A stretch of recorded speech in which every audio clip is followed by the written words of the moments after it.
Do you know that in the recent men's 100-meter race at the Paris Olympics, there was not a clear winner? After all the athletes crossed the finish line, most were confused about who actually won the race. That really was historic, because something like that never happened before. However, most fans with sharp eyesight knew either Noah Lyles from the United States or Jamaica's Kishane Thompson had won. They both had a finish time of 9.79 seconds. Even surprisingly, Kishane Thompson seemed to cross the finish line first with his head, but technically, Noah Lyles' chest crossed it first, which is part of the body that counts. At the 60-meter mark, all athletes were running at a speed of over 40 kilometers per hour, with Noah Lyles at 43.6 kilometers per hour. So how thrilling and historic was this race, and how Noah Lyles managed to win it? Welcome to a new episode of Black Afric Diary, a channel where we talk about Black African history, culture, arts, and civilization. It's a place where you will see the real picture of Black Africa, its stories, and the events defining it. In this episode, we will tell you about the men's 100-meter race at the Paris Olympics, which will go down as the most historic race of all time, where Noah Lyles won. Let's get started.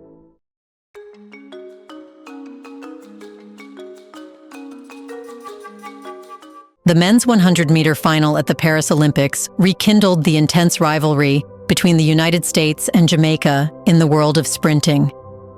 Leading the field was reigning world champion Noah Lyles, who was aiming to become the first U.S. athlete to win an Olympic gold in this event since 2004. In this category, Jamaica has been dominating, especially due to the unbroken record set by Usain Bolt. However, before Lyles could secure his place in Olympic history, he had to face and defeat Jamaica's Kishane Thompson, who held the fastest time in the world this year with a blistering 9.77 seconds. Thompson, from the small Caribbean island, took the track and field world by storm this season. With a powerful start, incredible acceleration, and top-end speed that rivals the best in the world, Thompson was a formidable competitor. Despite his lack of international experience, this being his first appearance at a global championship, his commanding first-round win with a time of 10 seconds flat had led many to view him as the favorite to win it all. However, Thompson was not the only robust competition in the game. Jamaica's Oblique Seville, Kenny Bednarek and Fred Curley, both from the U.S., Emmanuel Esime from Cameroon, Letsile Tebogo from Botswana, and Ferdinand Omanyala from Kenya, looked composed and ready to challenge for a spot on the podium. Before they could qualify for the final, all were destined to face each other in the 3 semifinals. The first semifinal was a shocker. Jamaica's Oblique Seville delivered a sensational performance, taking first place with a new personal best of 9.81 seconds. This victory was a significant milestone in Seville's career.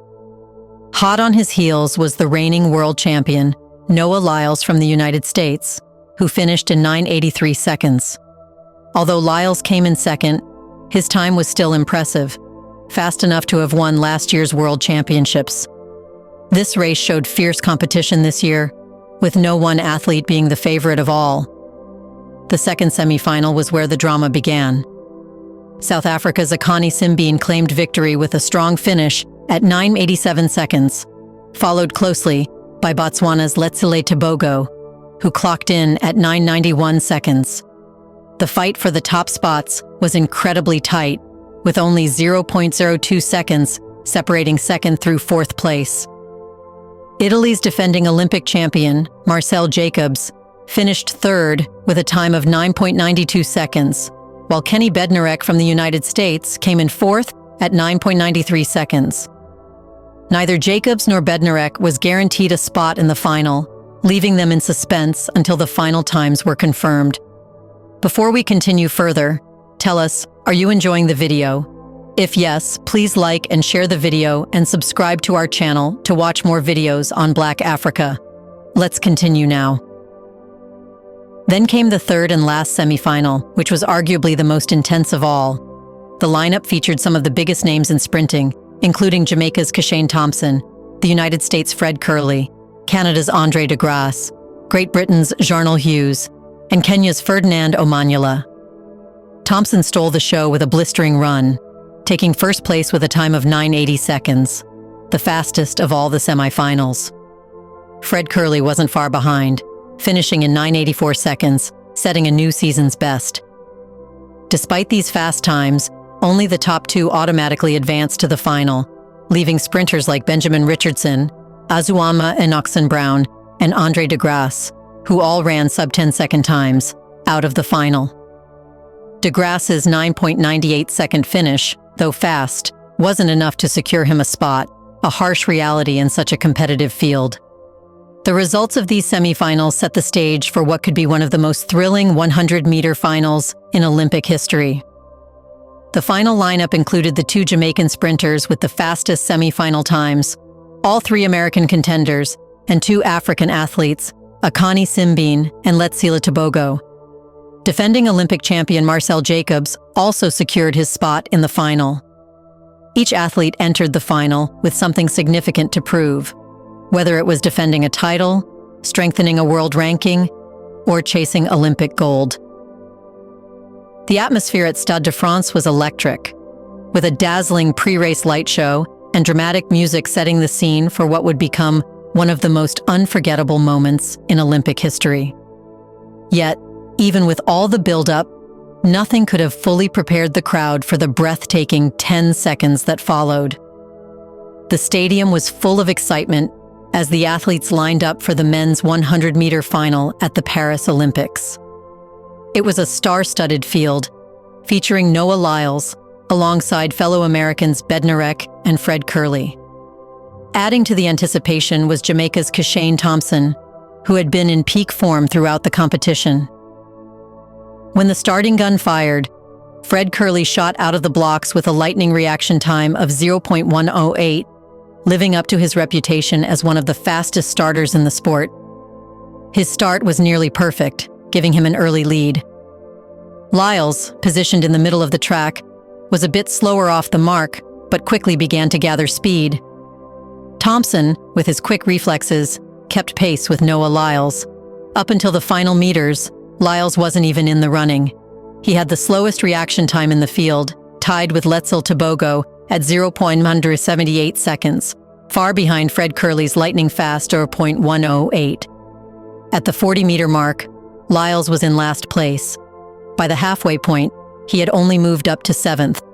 But then, at 60 meters, he hit his top speed of 43.6 kilometers per hour, and that's when everything changed. Lyles began closing in on the leaders, ultimately securing the gold with his very last stride.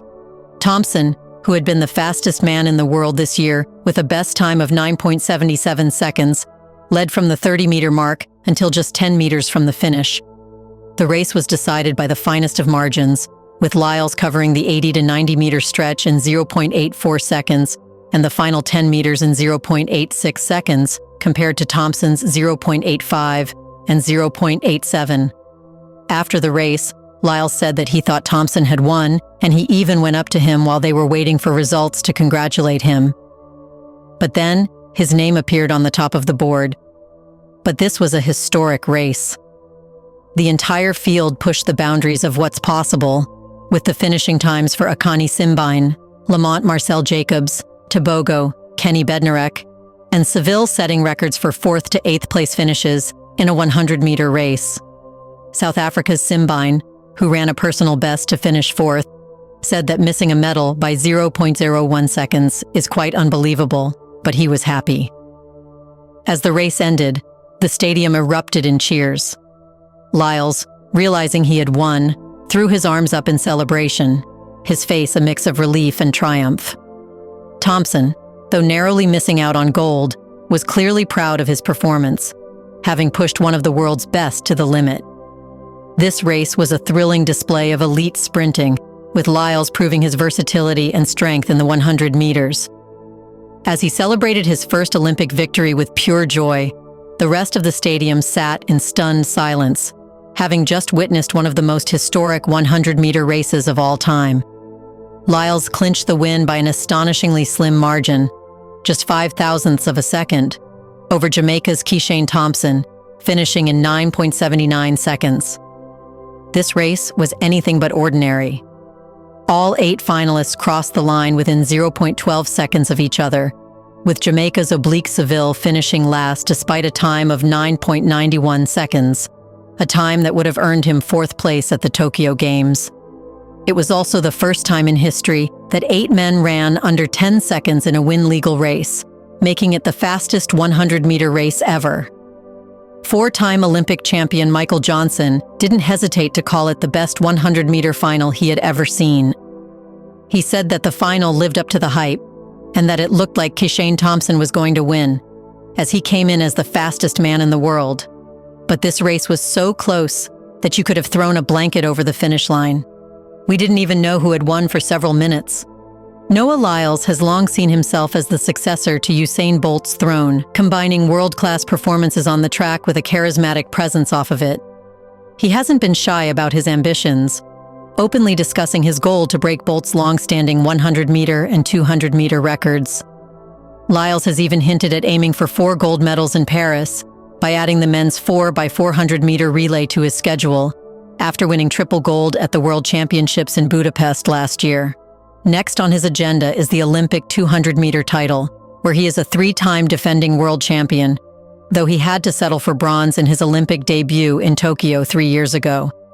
It's been 16 years since Bolt won the first of his 3 Olympic 100-meter golds in Beijing, famously showboating as he crossed the line in a world record time of 9.69 seconds, a record he later shattered with a 9.58 in 2009.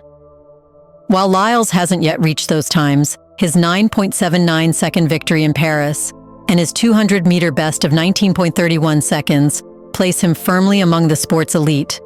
Like Bolt, Lyles shines brightest on the biggest stages, and he continues to rack up global golds at an impressive rate. Before the race began, who did you believe would win the race? Do you think that winning by 1,000th of a second is mere luck? In the comment section right below, share your thoughts on whether you have ever seen a race like this before, where all athletes were running so close.